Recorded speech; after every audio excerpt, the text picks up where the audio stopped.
Assalamualaikum warahmatullahi wabarakatuh.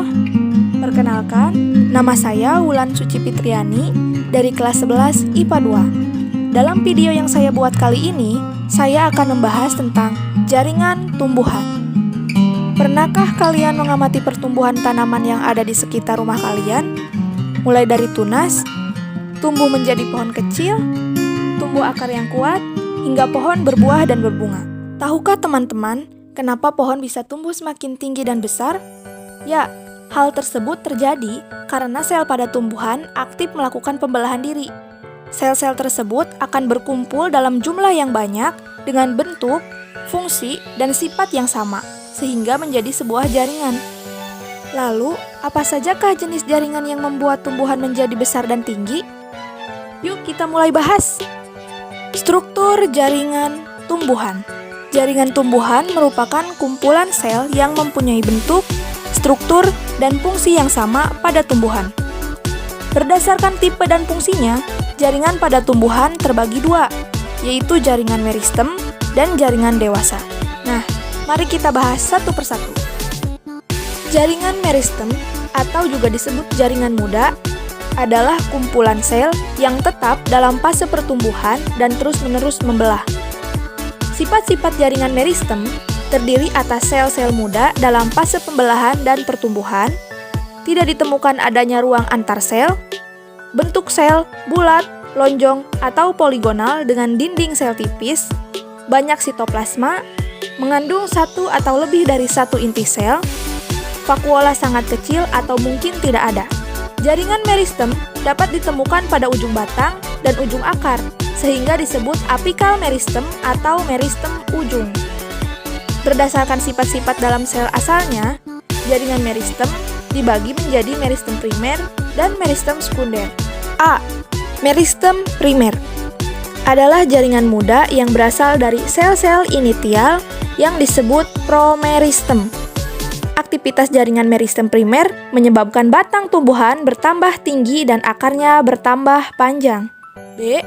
Meristem sekunder merupakan jaringan meristem yang berkembang dari jaringan dewasa yang telah berdiferensiasi, tetapi aktif membelah atau bersifat meristematis, seperti kambium dan kambium gabus. Meristem sekunder atau meristem lateral dapat ditemukan pada batang. Aktivitas meristem lateral menyebabkan batang dan akar bertambah diameternya. Jaringan dewasa atau jaringan permanen adalah jaringan yang tidak aktif membelah lagi dan sudah mengalami diferensiasi. Jaringan dewasa dibentuk dari proses diferensiasi sel-sel meristem, baik meristem primer maupun meristem sekunder. Oleh karena itu, sel-sel pada jaringan dewasa telah memiliki struktur yang khas. Ukuran jaringan dewasa relatif besar dibandingkan sel-sel meristem.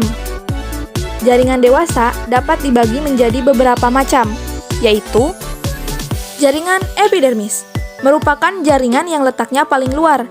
Jaringan epidermis berfungsi menutupi permukaan tubuh tumbuhan. Jaringan epidermis disebut jaringan pelindung karena melindungi bagian dalam tumbuhan dari segala pengaruh luar yang merugikan tumbuhan. Jaringan epidermis memiliki ciri bentuk sel seperti balok. Biasanya terdiri atas satu lapisan terletak pada lapisan paling luar dan tidak berklorofil kecuali pada sel penjaga stomata. B. Jaringan parenkim. Jaringan ini juga disebut jaringan dasar karena hampir pada setiap jenis tumbuhan terdapat parenkim. Jaringan parenkim memiliki membran sel yang tipis dan jarang mengandung lignin. Sel ini masih melakukan aktivitas hidup dan mempunyai vakuola yang berisi zat makanan. Jaringan parenkim memiliki kloroplas dan berbentuk poligonal dengan banyak ruang antar sel untuk pertukaran udara. C. Jaringan penguat atau penyokong.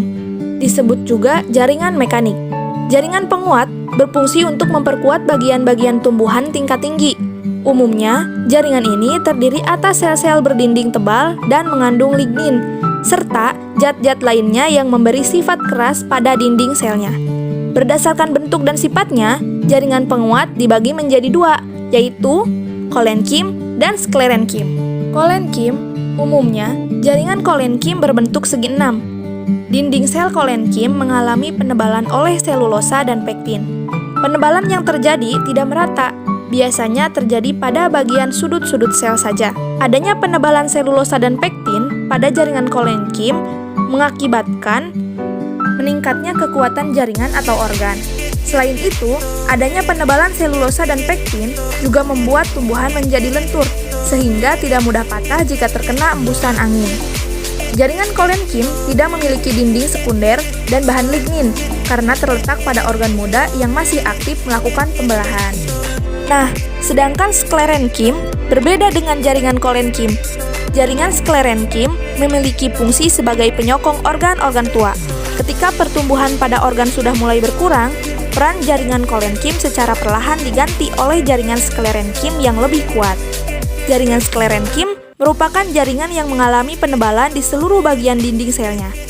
Dinding sel pada jaringan sklerenkim lebih kuat karena mengandung lignin. Sklerenkim terdiri atas dua macam, yaitu serabut atau serat dan sklereid atau sel batu. Dan yang terakhir, D. Jaringan pengangkut. Berfungsi mengangkut hasil fotosintesis dari daun ke seluruh bagian tumbuhan, serta mengangkut air dan garam-garam mineral dari akar ke daun. Ada dua macam jaringan pengangkut, yaitu xilem atau pembuluh kayu dan plum atau pembuluh tapis. Xilem bertugas mengangkut air dan garam-garam mineral terlarut dari akar ke seluruh bagian tubuh tumbuhan. Xilem terdiri atas sel-sel trakea, trakeid, serabut xilem, dan sel-sel jaringan parenkim xilem. Sedangkan plum bertugas mengangkut hasil fotosintesis dari daun ke seluruh bagian tubuh tumbuhan. Plum memiliki sel pengiring yang ukurannya lebih besar dari sel tapis dan berbentuk silinder. Nah, itulah tadi jaringan-jaringan yang terdapat pada tumbuhan atau pohon. Kemudian, apa saja sih organ pada tumbuhan? Yang pertama, struktur akar. Akar tersusun dari beberapa macam jaringan, antara lain jaringan epidermis, jaringan dasar yang terdiri dari korteks, endodermis, dan stel, dan jaringan pengangkut yang terdiri xilem dan phloem. Akar pada tumbuhan berfungsi untuk menyerap air dan mineral dari tanah ke seluruh tubuh tumbuhan, melekatkan dan menopang tumbuhan agar kukuh, menjadi penyimpanan cadangan makanan, serta untuk pembiakan vegetatif. Struktur akar terdiri atas struktur luar dan dalam. Struktur luar terdapat bulu akar merupakan perluasan sel epidermis akar untuk memperluas penyerapan dan di ujung akar dilengkapi tudung akar atau kaliptra untuk melindungi sel-sel meristem apikal. Sedangkan struktur dalam secara anatomi akar tersusun atas 4 lapisan jaringan pokok, yaitu epidermis, korteks, endodermis, dan stel. Pada sayatan memanjang dari ujung tampak tudung akar, daerah pembelahan sel, dan daerah pembentangan sel. Yang kedua, struktur batang. Batang pada tumbuhan berfungsi sebagai penyangga. Batang juga terdiri atas pembuluh yang menyalurkan air dan mineral penting ke seluruh bagian tumbuhan.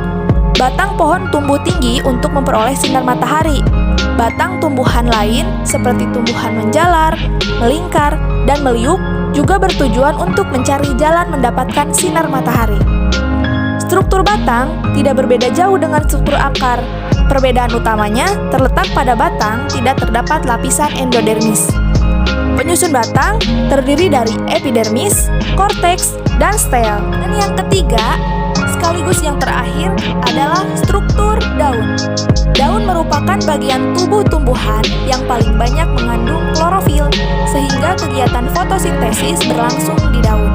Daun juga berfungsi sebagai tempat pengeluaran air melalui transpirasi dan gutasi, serta menyerap CO2 dari udara.